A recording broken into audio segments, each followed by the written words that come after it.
everyone. I'm Leslie Kaufman. I'm with Bloomberg News. I cover climate change. It's lovely to see you. We finally get a sunny day out here, so at least it didn't rain, right? That's a wonderful day, yeah. I have with me today Ralph Izzo. Ralph spent 30 years with your utility, so thank him for your power, or not, as the case might be, or your bills. He is currently executive chairman, but he made his way all the way up to CEO, so certainly he's been there during this time of transition. So I thought today we'd start a little bit with the transition, and then we'd move through to talk about what the opportunities are.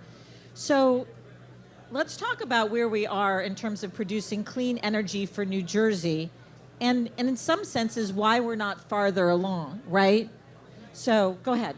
Yeah, so there's a whole bunch of ways in which we can help decarbonize New Jersey.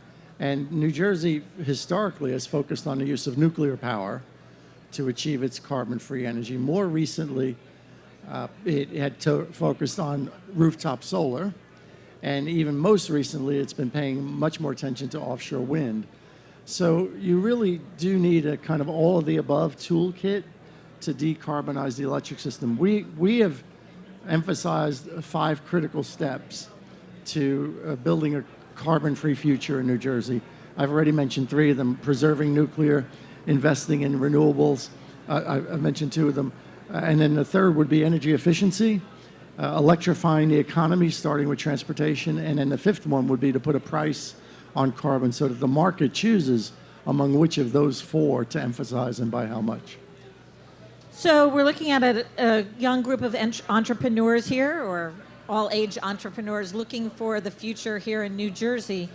I'm thinking of, when you see all that's coming at you, and I'm thinking of some of the legislation that's come out of Washington, which is pretty transformative, I think. When you look at opportunities, where do you see? Are there opportunities in nuclear? Is nuclear dying technology? New Jersey's done a better job than anyone, I think, in keeping it alive and keeping it as part of the mix. You know, so there's so many opportunities for people who have the technical knowledge and the interest in this field. I would say that there might be, at the risk of oversimplification, sort of a bifurcated way to think about it, though. Things like new nuclear or material sciences that improve the size of offshore wind turbines, those are very capital-intensive efforts. And I'm not sure that they lend themselves as readily to startups that are undercapitalized. However, when you look at the way in which we use energy, sort of closer to the customer, energy efficiency opportunities, that lends itself to programmatic implementation of software that is smarter than our dumb thermostats that we set once a day and then walk away from them. So I think that there's a whole range of opportunities for smart people to get involved at the customer demand side of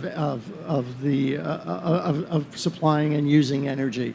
We had great success with an organization here 2 years ago called Wex Energy. They came up with a technology that you could put a film on a window to help leakage out of a house, right? And we've been working with them for 2 years now on getting that into the market and getting that into households. So I think there is a range, Leslie, but the more capital-intensive stuff, to me at least, is a little bit tougher to break into for an entrepreneur. Right, so if I'm an entrepreneur, I shouldn't come to you with, like, modular nuclear, right? Well, you can, and we're interested in that. But you know, right now there's a handful of companies going through the multi-year process. I hope it's not multi-decade process to get the NRC to approve that technology. And that's a good thing, right? We want a strong regulator to oversee that industry. But if I'm Mr. Hewlett or Mr. Packard and I'm starting in my backyard, the way HP did, I'm not sure that small modular reactors lends itself to that. So again, looking out at the future, let's talk a little bit about the legislation that just came out of Congress that a lot of people feel will be transformative. It's called the Inflation Reduction Act, and I don't know how many of you are familiar with it, but it gives incredible tax credits for a bunch of technologies that now are not common. Carbon capture, hydrogen. Can you talk a little bit about how you expect that will change New Jersey going forward? Yes, so it's a phenomenally important piece of legislation. I'll give you just one example about a component in there. Since I was an undergrad back in 1650, No, but in 1978, people have been talking about the hydrogen economy being 5 years away.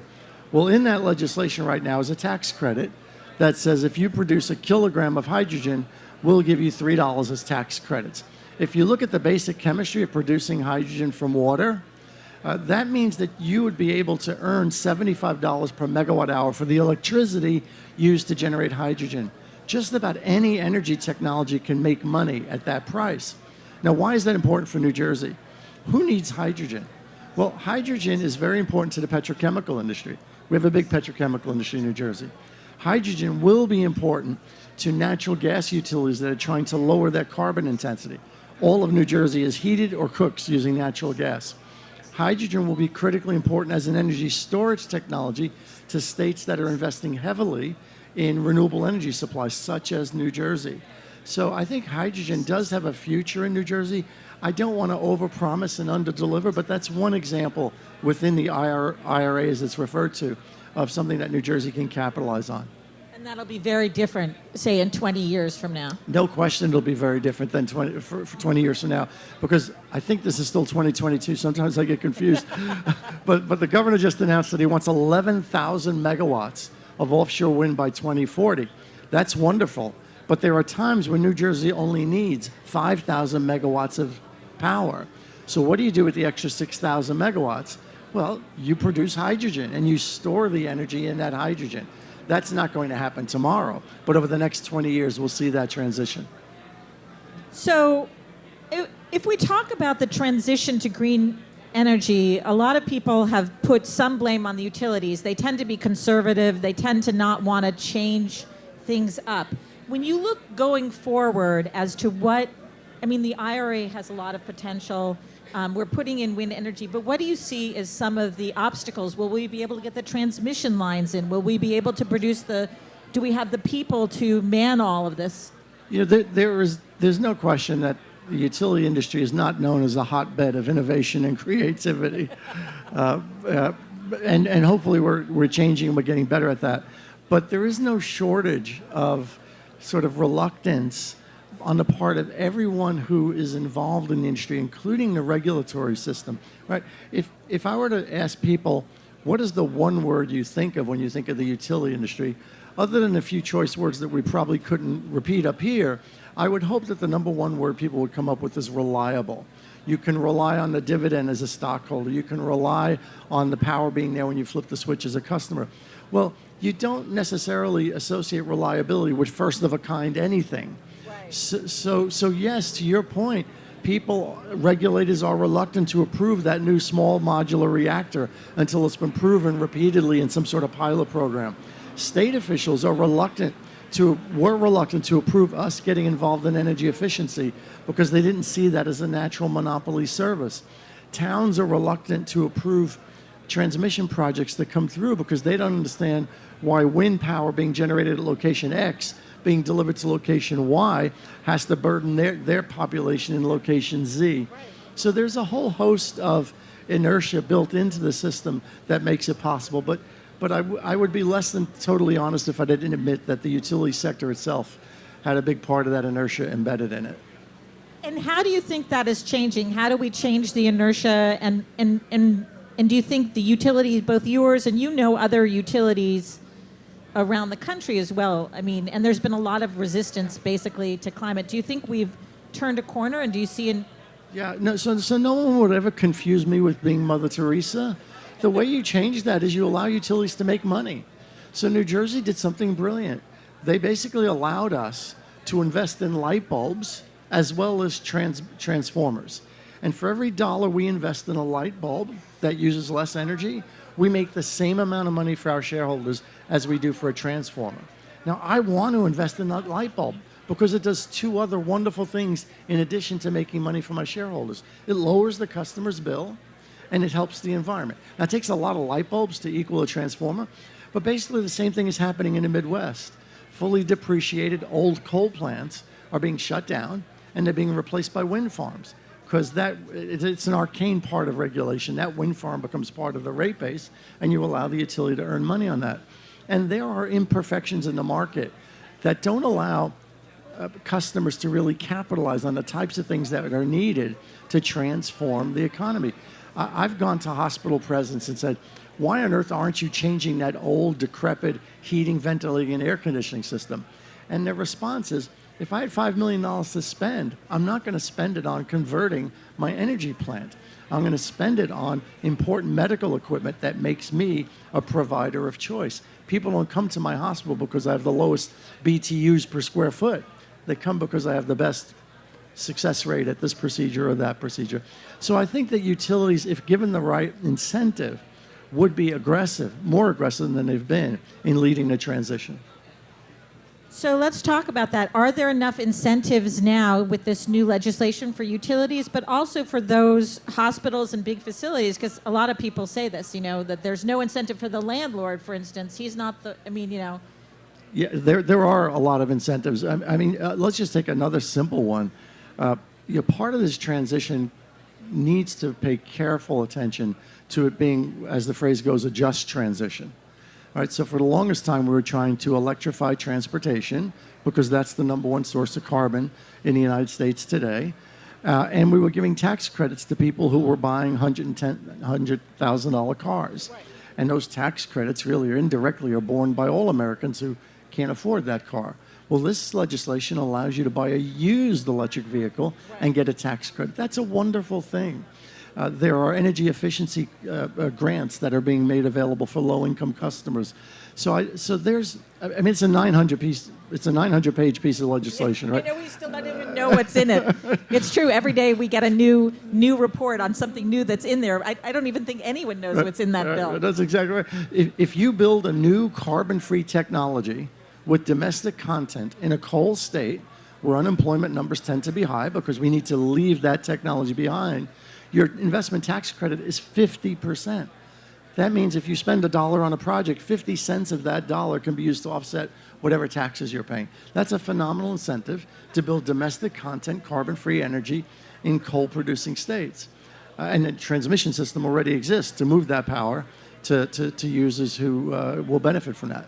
Well, I'm glad you brought up the just transition, because before we end, I certainly want to make sure we talk about how we make sure everyone keeps up with this and what you've done in particular and what more we can be doing. I'm not sure rooftop solar is the right way, but how we make sure everyone participates. And also, if you could talk about high gas prices right now, which I'm sure everyone's utility bill, you can't be less popular right now than... I seem to always be able to set the standard for being less popular. But no, I was just recently in Oslo at an international meeting, and it's a little bit troublesome, right? For the past several years, at least, we've been making steady progress on folks' attention to climate change. But right now, energy security and energy prices are competing and actually ahead of climate change and the concern of many nations. I mean, when you don't know whether or not you'll be able to maintain the operations of your industry because of some behavior by adversaries to the east, I'm obviously talking about Russia and Nord Stream, that tends to step ahead of what might happen in 30, 40, or 50 years if climate change doesn't go mitigated today. So I do think that these issues are at the forefront. Hopefully what they will do is force us to realize, well, what technologies can solve both? And the answer to that really is renewable energy and nuclear power.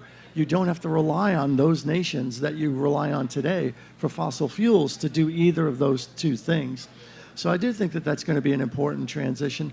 And by the way, the price of energy, and it is going up here, compared to what it's doing in Europe, it's not really much. Now that is poor. That's precious little comfort to people who can barely make ends meet today. So the just transition has to be a combination of energy efficiency for low-income customers, public assistance for low-income customers. Rooftop solar doesn't do that.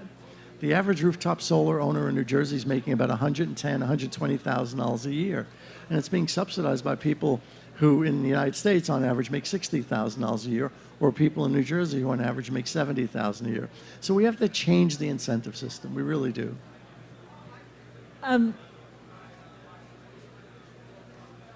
So then the last thing I wanted to go back to was opportunities for new entrepreneurs in New Jersey. And you said they were close to the customer, but could you say to people who are out there and thinking about how they're going to move into this sector, what would you tell someone who was thinking about moving into here in terms of what would be the most helpful way, or what would be the way that you could think about participating into decarbonizing New Jersey? So I would break that into two parts. Part number one would be if you have any kind of data science background, there is a wealth of opportunity for you. We collect tons of data in a utility, from our nuclear plant operations to our metering information, and most of it just sort of sits somewhere to make sure that we're not violating some regulation. But I've got to believe there is a ton of valuable information in there that would help a customer use energy more wisely, or would help us maintain a very expensive physical plant more wisely. And we are being approached on a regular basis by companies that are doing just that, that have said, you may have thought that the viscosity of your transformer is what mattered, but temperature is a much more important precursor to what the viscosity of that transformer will be. Or when you measured metering data once a month, you lose the fact that if you measure it every half hour, you can see how that air conditioning system is performing at the hottest time of the day, as opposed to how it's performing on average, and really provide useful information to your customers. So that's one area, just sort of the whole data analytics, machine learning, and what have you. The second area would be if you have a better mousetrap. I mean, air conditioning systems, heating systems, they're all far more efficient today than they were 10 and 15 years ago. Somebody's got to be able to figure out how to do that. And storage technologies, things that are not, build the power plant that's going to cost $3 billion, but that panel, that film that is put on a window, those are phenomenally important incremental improvements that I think the system can benefit from. Okay, well, I want to thank you very much for your time, and I want to thank everyone for listening today. Great, thank you, Leslie.